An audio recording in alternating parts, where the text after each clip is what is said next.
The American Civil War officially ended in the spring of 1865. The cannons fell silent. Armies surrendered. The bloodiest conflict in United States history appeared to be over. But history hides an uncomfortable truth.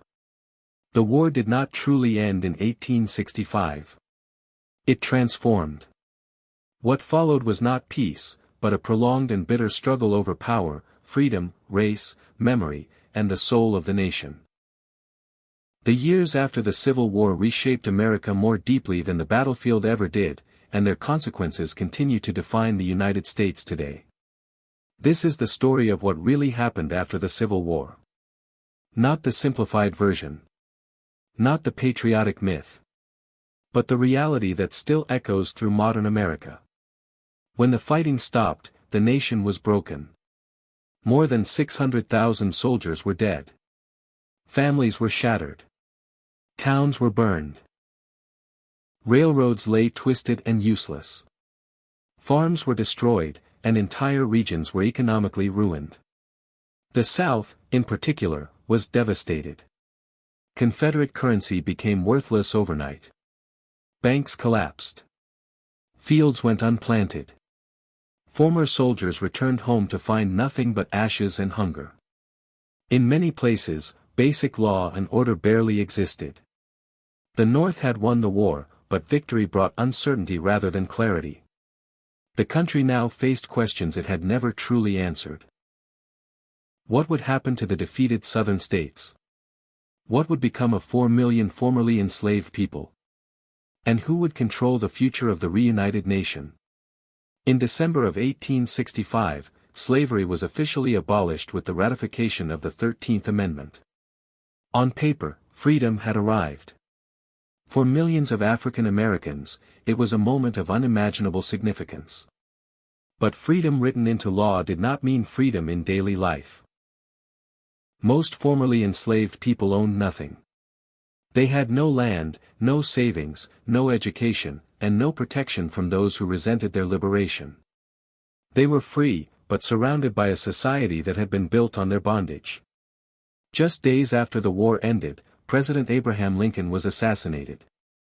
With his death, the nation lost not only a leader, but a fragile vision of Reconstruction that sought reconciliation without abandoning justice.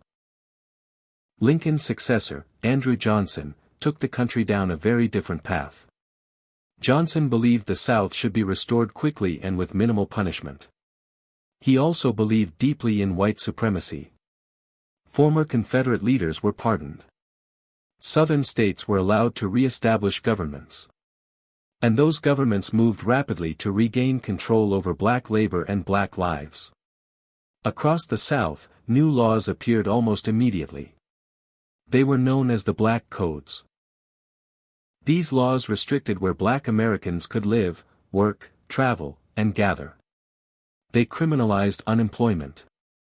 They allowed local authorities to arrest black people for minor or fabricated offenses and force them into unpaid labor. Slavery had been abolished in name, but its logic lived on. Northern lawmakers were outraged when news of the Black Code spread. In response, a powerful group in Congress known as the Radical Republicans demanded a different kind of Reconstruction. One that protected black citizenship and permanently reshaped Southern society. They passed the Civil Rights Act of 1866. They created the Freedmen's Bureau to provide food, education, and legal assistance to former slaves. For the first time in American history, the federal government actively intervened to protect citizens from abuse by state governments. This moment marked a radical turning point. 3 constitutional amendments followed, redefining the nation itself. The 14th Amendment granted citizenship and equal protection under the law. The 15th Amendment prohibited denying the right to vote based on race. For a brief and extraordinary moment, American democracy expanded as never before. Black men voted in large numbers. They held public office. More than 2,000 African Americans served as legislators, sheriffs, judges, and members of Congress. Schools were established. Public services expanded. New state constitutions promised equality. But this progress terrified many white Southerners. To them, Reconstruction was not reform. It was humiliation. It was the loss of power they believed was rightfully theirs. From that fear, organized violence emerged. Secret groups formed across the South, the most infamous being the Ku Klux Klan. Their goal was clear. Use terror to destroy Reconstruction governments and suppress black political participation. Night raids became common. Homes were burned.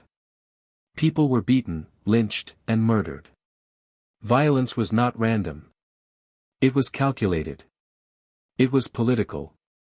Congress responded with the Enforcement Acts, sending federal troops to the South to crush the Klan. For a time, it worked. Arrests were made. Order was restored in some regions. But Northern resolve began to weaken. Reconstruction was expensive. It was controversial. Many white Northerners grew tired of the struggle and no longer believed black equality was worth the political cost. The breaking point came in the disputed presidential election of 1876. To resolve the crisis, a secret political deal was made. Federal troops would be withdrawn from the South. In exchange, a new president would be recognized. Reconstruction ended. With federal protection gone, Southern white Democrats quickly regained control. Voting rights were stripped away through poll taxes, literacy tests, and intimidation.